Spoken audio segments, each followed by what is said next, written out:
इस मंच से मैं नरेंद्र मोदी जी से साफ साफ एक बात मैं कहना चाहता हूं, जब जब कांग्रेस पार्टी सत्ता में था, हम हिस्सा दिए बराबर, दलित को दिए, आदिवासी को दिए, ओबीसी को दिए। किसी का जायदाद खींच लेकर और किसी को नहीं दिए। हम इतना संविधान को बचाए, ऐसे संविधान किस देश को दिए हम लोग। अगर भाई का जायदाद दूसरे भाई को देना है तो भी कानून के हिसाब से देना पड़ता, मगर किसी का जायदाद खींच लेकर और किसी को देने का कानून अपना देश में नहीं है। 13 साल मुख्यमंत्री था मोदी जी, 10 साल प्रधानमंत्री था। इतना भी पता नहीं है कि इस देश का प्रधानमंत्री को हिंदुओं का जायदाद खींच लेके मुसलमानों को देने के लिए ये प्रधानमंत्री ऐसे बात कह रहा है।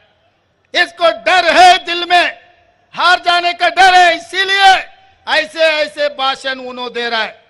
इसीलिए हम संविधान दिए इस देश को।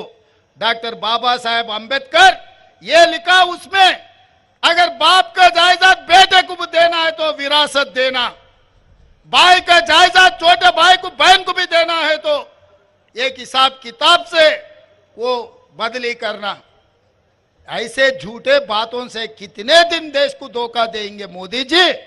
ये कोई तरीका नहीं है, आपको कोई शोभा देने वाले बात नहीं है। ऐसे बात मत कहो, ये देश के लिए सुरक्षा नहीं। AHA न्यूज को लाइक करें, शेयर करें और सब्सक्राइब करना ना भूलें।